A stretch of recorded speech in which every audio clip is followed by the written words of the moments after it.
São Vicente de Saragoça. Inspire-se na vida de um herói da fé que enfrentou as mais terríveis adversidades para testemunhar o amor de Cristo. Neste vídeo, você será transportado para os tempos da perseguição romana, quando a coragem de um diácono chamado Vicente brilhou como um farol de esperança e fé inabalável.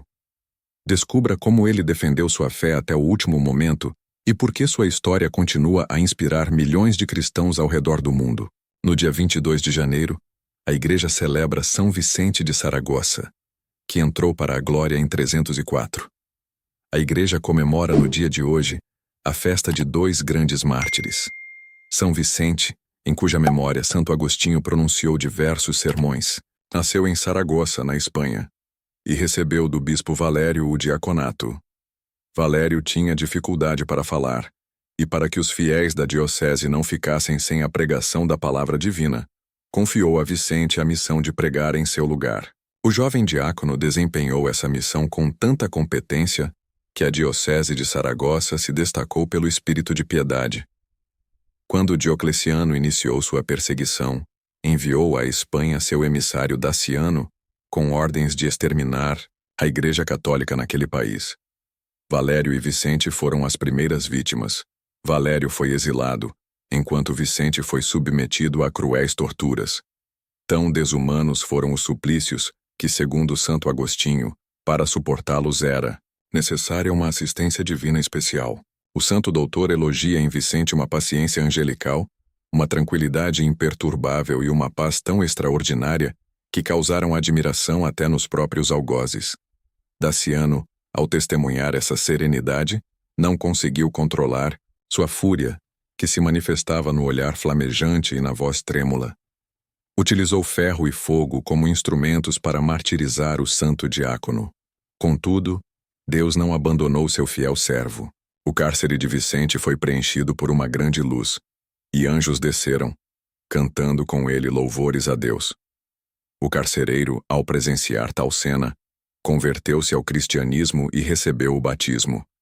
Os cristãos que antes estavam proibidos de se comunicar com o diácono mártir, aproximaram-se dele, beijaram suas feridas e embebiam panos em seu sangue, guardando-os como relíquias preciosas. Para evitar que os cristãos resgatassem o corpo do mártir, Daciano ordenou que fosse lançado em um pântano.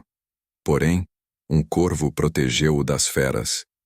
Mandou então que fosse jogado ao mar, mas as ondas o trouxeram de volta. Os cristãos recuperaram o corpo e sepultaram-no em uma capela perto de Valência. Mais tarde, as relíquias sagradas foram transportadas para a abadia de Castres, em Languedoc, França, ocasião em que muitos milagres foram registrados. Santo Anastácio Chosroas, rei da Pérsia, tomou Jerusalém em 614 e nessa ocasião apoderou-se do santo lenho, levando-o consigo. Deus usou essa circunstância para operar a salvação de muitos persas. Um deles foi Anastácio, filho de um célebre feiticeiro. A fama da Santa Cruz despertou sua curiosidade e o desejo de vê-la. Inicialmente sem intenção de abraçar a religião de Cristo, foi instruído nela, e à medida que se aprofundava nos santos mistérios, sua admiração crescia. Depois de algum tempo, dirigiu-se a Hierápolis, onde se hospedou na casa de um artesão cristão.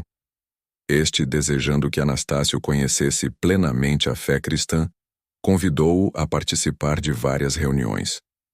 As imagens sagradas e as representações dos mártires tocaram profundamente o coração de Anastácio, despertando nele o desejo de, como eles, sacrificar a vida em testemunho da fé que estava prestes a abraçar. Após longa preparação, recebeu o batismo e ingressou em um convento em Jerusalém. Com zelo ardente, rapidamente se destacou entre os irmãos em virtude e santidade.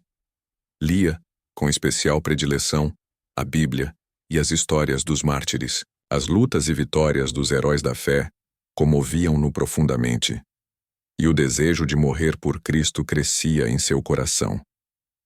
Este desejo o levou a sair do convento e dirigir-se a Cesareia, na Palestina. Lá, Anastácio censurou energicamente os soldados que cometiam atos vergonhosos, chamando a atenção do governador, que o prendeu.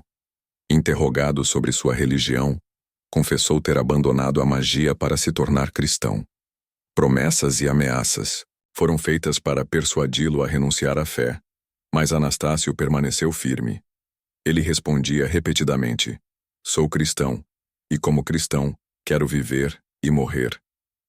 O abade Justino, sabendo dos sofrimentos de Anastácio, pediu à comunidade que orasse por ele, enviando 2 monges para visitá-lo e consolá-lo. Transportado para a Pérsia por ordem do imperador, Anastácio encontrou o martírio que tanto almejava. O rei Chosroes tentou afastá-lo da fé com ofertas de riquezas e altas patentes no exército, permitindo-lhe viver como monge, desde que negasse verbalmente sua crença. Anastácio, porém, rejeitou tais propostas, declarando: "Honras e riquezas de um rei mortal não me tentam." Diante do fracasso de suas tentativas, o rei recorreu à tortura. Cada dia um novo tormento era infligido a Anastácio, mas ele preferia sofrer a negar sua fé. Finalmente, no dia 22 de janeiro de 628, Anastácio foi enforcado e decapitado. Pouco antes de sua morte, previu o fim do tirano Chosroas, o que ocorreu 10 dias depois, quando o imperador Heráclio invadiu e conquistou a Pérsia. Seu corpo, jogado aos cães, foi respeitado por eles, recuperado pelos fiéis e sepultado no convento de São Sérgio. Mais tarde, suas relíquias foram transportadas para Constantinopla e depois para Roma. Santo Anastácio é padroeiro dos ourives e invocado em grandes tentações e casos de possessão demoníaca. Reflexões. A resposta de Santo Anastácio ao oficial que tentou fazê-lo apostatar é inspiradora. Honras e riquezas de um rei que é mortal não me podem tentar. Muitos, no entanto, preferem os bens do mundo a Deus. Cada vez que cedemos à tentação, desprezamos o Senhor. Que lucro teria Anastácio se tivesse aceitado as honras oferecidas? Os santos Vicente e Anastácio enfrentaram dores cruéis por amor à fé. Seus algozes receberam a devida paga, enquanto eles gozam da recompensa eterna no céu. Tudo neste mundo passa, mas as recompensas ou castigos eternos permanecem. Santos Martirológio Romano, cuja memória é celebrada hoje. São Vicente de Saragoça, diácono e mártir, sofreu o martírio em Valência, Espanha, durante a perseguição do imperador Diocleciano, por volta do ano 304. São Valério de Saragoça, bispo de Saragoça, Espanha, mentor de São Vicente. São Gaudêncio de Novara, considerado o primeiro bispo de Novara, na Ligúria, Itália, viveu por volta do ano 418. Santo Anastácio da Pérsia, monge e mártir. Originalmente um soldado zoroastriano que se converteu ao cristianismo e foi martirizado em 628. São Bernardo de Vienne, bispo de Vienne, sepultado no mosteiro de Romans, nos Alpes franceses, em 842. São Domingos de Sora, abade que fundou mosteiros em várias regiões da Itália, falecido em 1031. Beata Maria Mancini. Faleceu em Pisa, na Toscana, Itália, em 1431. Beato Antônio della Chiesa, presbítero da Ordem dos Pregadores, faleceu em Como, Itália, em 1459. Beato Guilherme Pattenson, presbítero e mártir, faleceu em Londres, Inglaterra, em 1592. Santos Francisco Gil de Friedrich e Mateus Afonso de Lesiniana, presbíteros da Ordem dos Pregadores e Mártires, faleceram em Tonquim, atual Vietnã, em 1745. São Vicente Palotti, presbítero, fundador da Sociedade do Apostolado Católico, faleceu em Roma, em 1850. Beato Guilherme José Chaminade, presbítero, fundador do Instituto das Filhas de Maria, Imaculada e da Sociedade de Maria, faleceu em Bordeaux, França, em 1850. São Vicente de Saragoça, rogai por nós.